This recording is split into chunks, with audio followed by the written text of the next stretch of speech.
Shalom. Ya puji Tuhan. Saya lupa kacamata. Jadi nanti kalau baca ini saya agak merem-merem ya. Oke. Ya pesan Tuhan buat kita minggu ini adalah untuk kita stop menyalahkan situasi dan orang lain. Ya ini yang menjadi pesan Tuhannya dan diambil dari Yohanes 5 ayat yang ke-6 sampai yang ke-7. Nah, ketika Yesus melihat orang itu berbaring di situ dan karena ia tahu bahwa ia telah lama dalam keadaan itu, berkatalah ia kepadanya, maukah engkau sembuh? Jawab orang sakit itu kepadanya, Tuhan, tidak ada orang yang menurunkan aku ke dalam kolam itu apabila airnya mulai goncang. Dan sementara aku menuju kolam itu, orang lain sudah turun mendahului aku. Ya ini kita udah sering dengar ini tentang kisah ini dan bagaimana ayat 6 dan ayat 7 itu kayaknya nggak ada hubungannya gitu. Yang ditanya apa, yang dijawab apa. Tapi inilah satu kondisi di mana ada orang lumpuh yang dikatakan 38 tahun lumpuh ya. Dan dia datang ke kolam Bethesda ini. Artinya dia pengen apa? Dia tahu di dalam kolam itu terjadi banyak mujizat dan dia datang ke situ untuk apa? Untuk terima kesembuhan. Kan awalnya kan itu. Awalnya dia datang ke kolam itu adalah untuk terima kesembuhan. Nah, berjalannya waktu setelah dia ada di situ ternyata fokus dia sampai akhirnya dia hilang. Dia fokusnya bukan lagi tentang dia mau jadi sembuh, fokusnya adalah kok ini orang pada nggak ada yang peduli sama dia, nggak ada yang nolongin. Semua orang datang ke situ semua datang sembuh. Yang buta semuanya bisa sembuh mungkin ya. Karena orang datang ke kolam itu ya, ketika kolamnya goyang katanya tergoncang, orang masuk, orang bisa sembuh gitu. Nah, buat orang-orang yang buta, orang yang kupingnya nggak dengar, masuk ke kolam itu gampang. Tapi buat orang lumpuh memang itu sesuatu yang sulit ya. Sampai akhirnya dia fokusnya udah bukan lagi tentang dia pengen sembuh, dia fokusnya adalah kenapa orang kok pada nggak peduli sama dia, kok orang pada nggak mau bantuin dia. Itu fokusnya akhirnya lama-lama. Nah makanya Tuhan datang dan Tuhan tanya sama dia, maukah engkau sembuh? Artinya gini, balik lagi loh. Tuhan ingetin purpose kamu kesini ngapain? Pengen sembuh kan? Kenapa jadi kamu fokusnya sama orang lain gak peduli sama kamu gitu kan? Kenapa kamu jadi fokusnya jadi nyalahin orang lain gitu? Nah dari kisah ini sebenarnya ini sebuah gambaran yang bisa kita lihat bahwa dalam kehidupan sehari-hari pun orang percaya bisa ngalamin hal yang seperti itu ya. Nah lupa sama purpose kita, ikut Tuhan itu kita lupa ketika dalam hidup pasti kan kita ngalamin yang namanya ada masalah, ada pergumulan, ada proses yang sulit, tiba-tiba ada sakit yang kata dokter ini sulit untuk disembuhkan, atau orang ngalamin yang namanya punya anak lahir cacat, itu kan sesuatu yang kayaknya betul-betul di luar keinginan manusia gitu kan. Sampai akhirnya fokusnya bukan lagi kepada apa sih, kenapa Tuhan menyelamatkan kita. Tapi fokusnya lagi, kok hidup gue kok kayak gini sih. Kok gue hidup kok kayak ngalamin persoalan kok yang sulit banget sih. Kok gue menderita banget sih gitu. Gak kayak orang lain.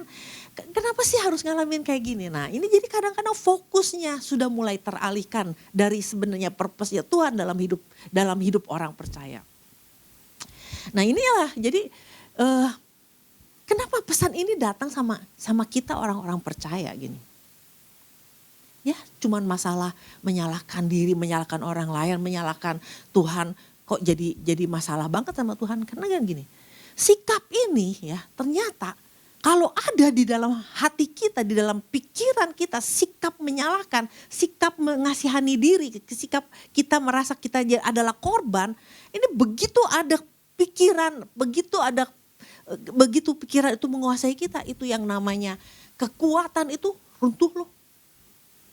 Itu yang namanya imun sistem kita yang tadinya bagus bisa langsung drop. Jadi ini bukan, kenapa pesan ini Tuhan kasih buat kita kan ini penting loh. Begitu orang drop untuk bangkit lagi itu gak gampang. Kenapa saya bisa ngomong gini? Karena saya pernah ngalamin. Jadi waktu itu kondisi di mana saya ditelepon bahwa Stefan masuk rumah sakit di Jakarta di Pertamina. Saya kan sendiri. Waktu itu udah malam, udah jam 6 malam. Nah, saya bilang sama papa saya, mau ke Jakarta nih Stefan. Oh ya, pergi aja. Pengharapan saya tuh waktu saya ngomong sama papa saya, oh mau papa temenin? Mau perlu orang gak? Perlu supir gak? Pengharapan saya seperti itu. Ternyata gak ditanya kayak gitu, ya mau pergi aja. Pak ini udah malam loh, ya pergi aja.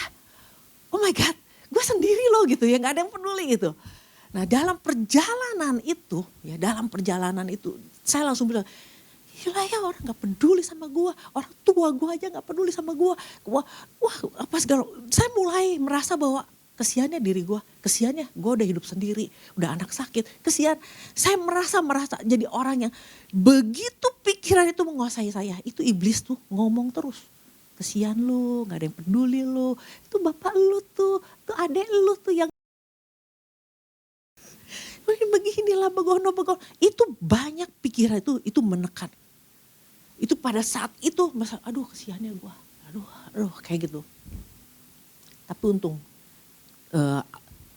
pasti Tuhan mengingatkan saya. Di situ saya bangkit, saya langsung bangkit. Enggak, gue bukan orang yang kayak gitu. Gue mampu melakukannya bersama dengan Tuhan. Saya langsung ngomong bersama dengan Tuhan aku sanggup melakukan perkara-perkara yang dahsyat. Itu yang namanya waktu drop itu langsung bangkit lagi itu kekuatan itu. Iblis diam kamu. Saya langsung doa peperangan. Nah jadi sikap itu sangat menentukan kehidupan kita. Mau jadi lemah, mau jadi kuat, mau bangkit, apa mau bagaimana. Nah makanya ini pesan Tuhan ini kayaknya sederhana ya, tapi ini penting. Itu bisa mempengaruhi iman kita, bisa mempengaruhi kinerja kita, bisa mempengaruhi pertumbuhan rohani kita. Kalau dibiarkan dan kita hidup di dalam sistem, di dalam cara pandang, kesiannya gue kan korban orang lain yang gak peduli sama gue. Nah kalau kita bandingkan gini ya bahwa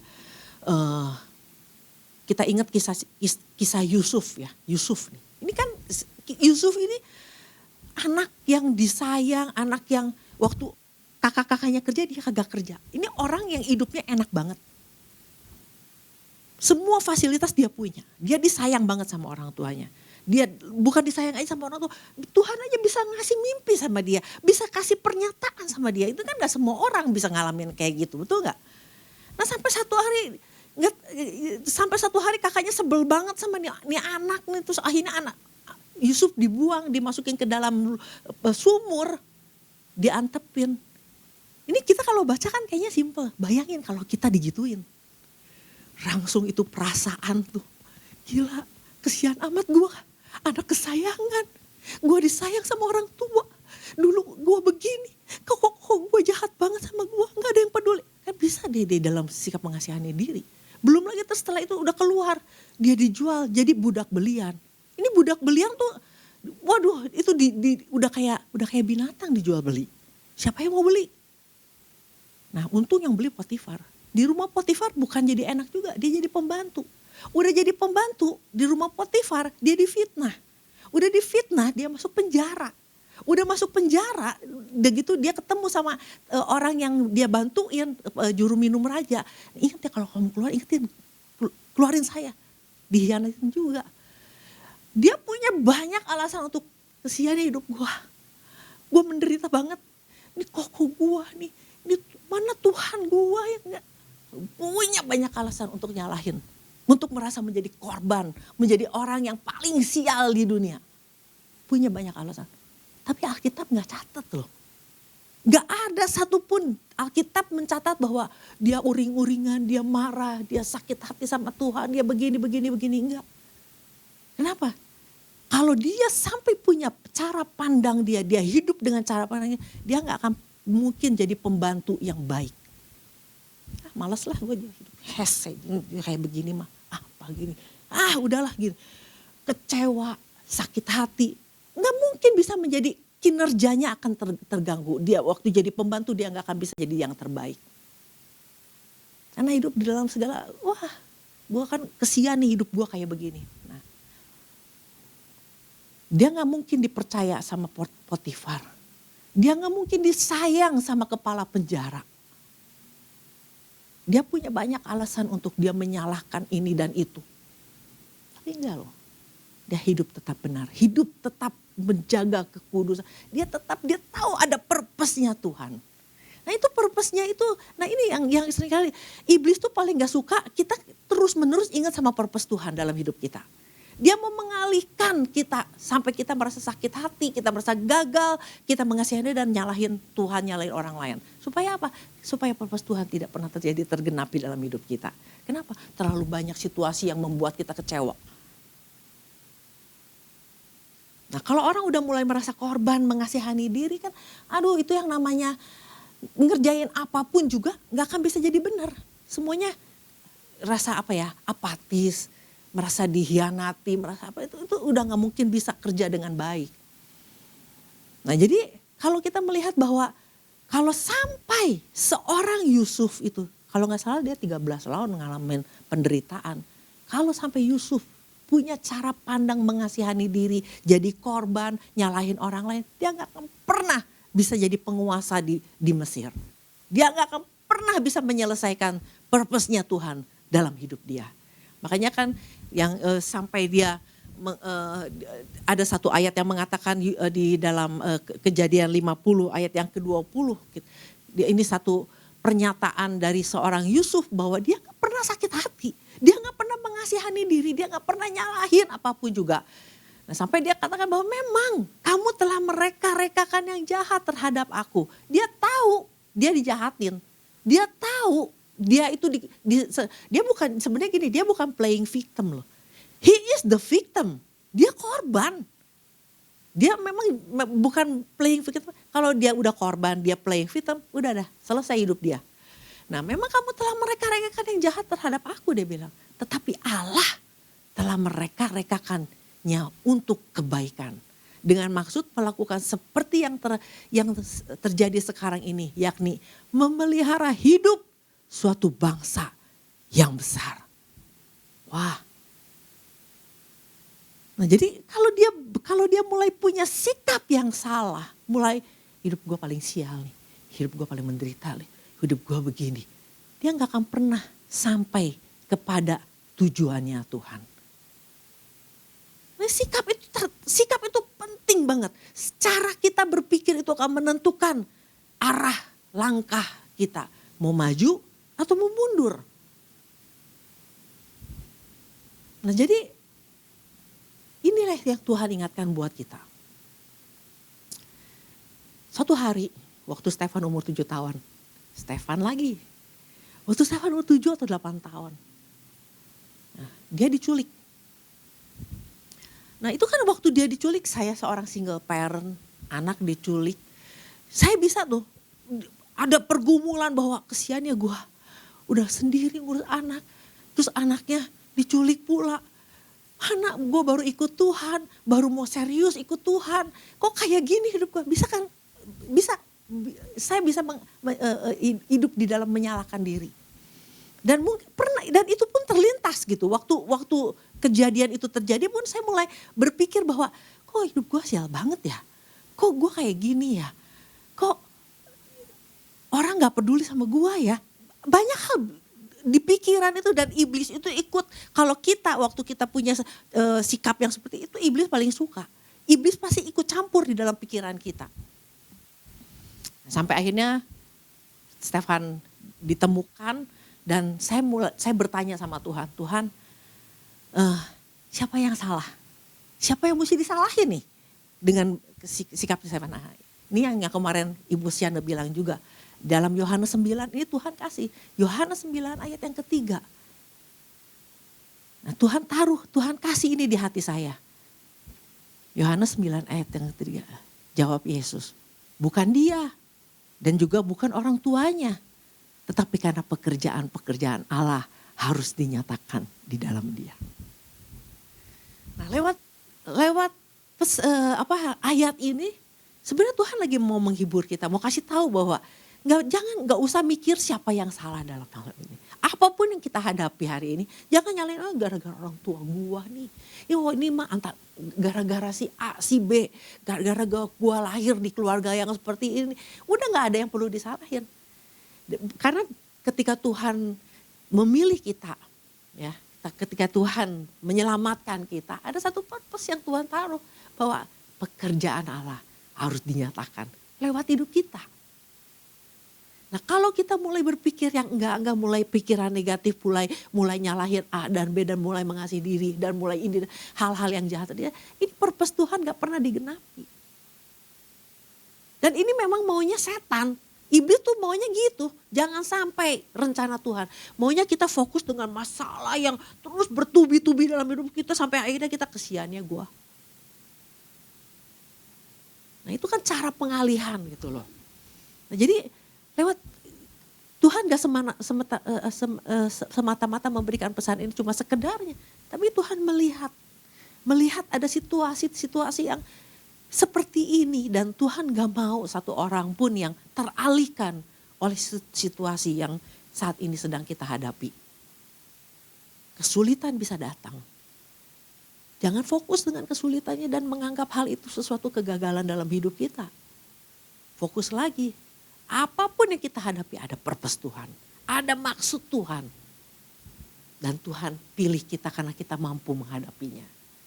Nah itu harus menjadi menjadi sebuah cara pandang kita buat menghadapi situasi.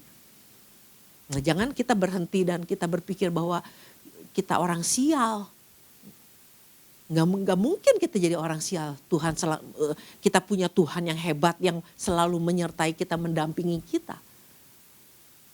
Nah itu sebuah cara pandang yang harus kita pikirkan, yang harus ada di dalam pikiran setiap kita. Saya kemarin baru sempat ngelihat ada sebuah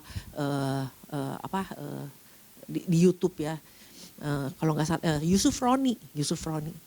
Nah Yusuf Roni kan seorang dia sempat waktu dia ditahan, waktu dia di borgol, sempat dia berpikir saya salah apa Tuhan? Kenapa saya harus mengalami penderitaan yang kayak gini? Kenapa saya harus dipenjara? Sampai saya seorang pendeta yang harus diborgol, kenapa mesti begitu? Ada terlintas katanya dia pikiran itu yang membuat akhirnya dia bisa lemah dengan itu. Langsung tapi Tuhan tak ingatkan lagi sama dia, ada maksud Tuhan. Ada maksud Tuhan.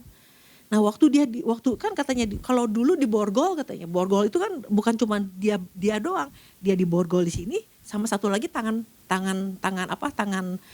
penjaganya. Nah waktu dia dipindahin penjaranya ke Surabaya, dia naik pesawat sampai pipis aja katanya penjaganya ikut, sampai gini banget sih hidup gua, kok sial banget sih gitu kan, sampai dia merasa kayak gitu sampai pipis aja susah sampai diikutin gitu. Sampai Tuhan bilang gini, ini Tuhan mau pakai bahwa Tuhan nyatakan bahwa Tuhan punya maksud di dalam hidup dia. Waktu Tuhan bicara sama dia, borgol ini pun juga bukan sesuatu yang untuk menyakiti kamu, tapi Tuhan punya purpose. Lah langsung dia pikir, wah ini kesempatan nih. Disinilah dia pakai kesempatan ini untuk nginjilin si penjaga ini. Kalau biasa dia diinjilin orang kabur. Ini kan karena di borgol, orang ini gak bisa kemana-mana, mau gak mau mesti dengerin ya ngomong. Dia nginjilin dan orang itu mau gak mau harus dengerin. Nah dari situlah dia ingat bahwa ya itu ya kadang-kadang kesulitan dalam hidup tergantung dari kita berpikir. Kita mau berpikir kita sial atau kita berpikir ada maksud Tuhan. Nah, oleh karena itu lewat kisah ini ya Tuhan lagi mau belajar. Karena gini, kalau kita nih ya sebagai kebanyakan kita orang tua. Kalau kita sebagai orang tua hidup dalam cara pandang yang salah ya. Jangan kita pikir bahwa ini kan masalahnya cuma di gua. Enggak loh, kita punya anak yang nontonin kita tiap hari, yang liatin kita tiap hari. Kalau kita hidupnya mengasihani diri, sedih, nyalahin orang. Oh ini gara-gara bapak lu, gara-gara ini lu, gara-gara ini, gara-gara. Kalau kita hidup kayak gitu, ini anak tiap hari makanannya begitu terus. Bayangkan mau jadi apa anak ini. Kalau kita hidup dengan mengasihani diri, bodo amat lu mau jadi apa kek. terserah. Nah karena kita lagi hidup di dalam kesusahan kita. Gak peduli nih anak mau jadi apa, kayak sebodoh teuing. Nah kan artinya kan purpose-nya Tuhan buat kita untuk kita bukan hanya sekedar menjadi serupa dengan Tuhan, jauh dari keserupaan kita dengan Tuhan, membangun keluarga yang serupa dengan Tuhan pun juga udah jauh banget. Nah, apa yang akan terjadi dengan anak yang orang tuanya hidupnya cuma nyalahin orang, mengasihani diri, apa yang akan terjadi dengan anak? Nah, jadi ini yang dampak bahwa tanpa disadari bahwa orang yang berpikir bahwa kita korban itu atau kita nyalahin diri sendiri atau nyalahin orang lain, ini kan bisa mengimpartasi loh. Keluarga kita bisa terimpartasi dengan cara hidup kita sehari-hari. Nah ini saya juga teringat dengan satu orang pembicara dan penulis dari Australia yang kita semua tahu ya, Nick Fugitive ya. Wah ini orang gak punya tangan, gak punya kaki.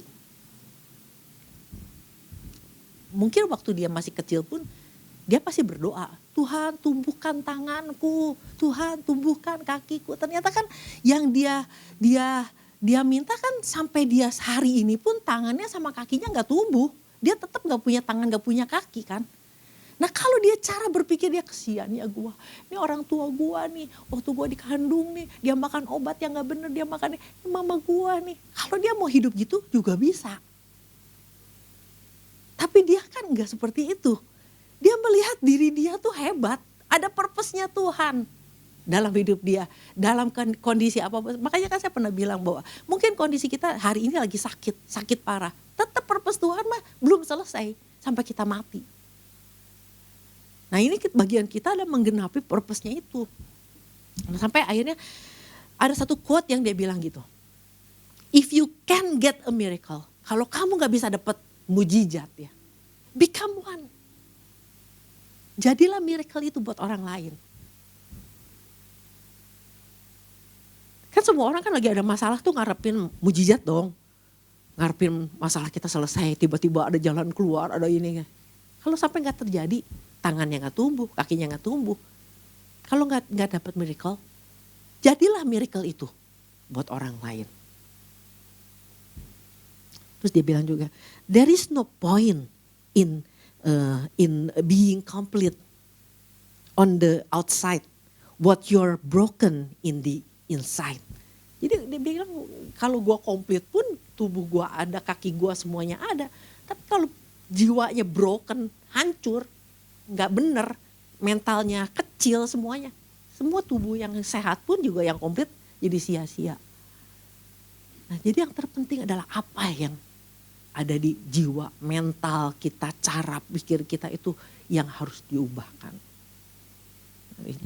Sekali lagi bahwa kadang-kadang kita, itu kan gue kan enggak.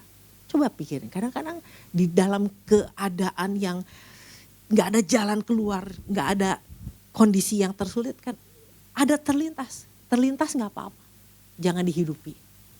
Jangan hidup dengan itu. Rubah cara pikir kita bahwa purpose Tuhan itu ada di dalam kita. Dan kita adalah orang yang Tuhan pilih untuk menggenapinya. Amin. Oleh karena itu biarlah ini yang menjadi pesan Tuhan buat kita. Kita mau seperti Tuhan bilang, ayo bangun, angkat tilammu. Artinya ayo mulai lepaskan semua yang bukan dari Tuhan. Sesuatu yang cara pandang yang bukan dari Tuhan. Lepasin itu. Mulai bangun dan hidupi firman Tuhan. Berjalan di dalam seluruh rencana Tuhan. Nah ini yang Tuhan mau dari setiap kita. Karena itu biarlah kita semua mengalami berkat Tuhan. Demikian firman Tuhan, Tuhan berkati.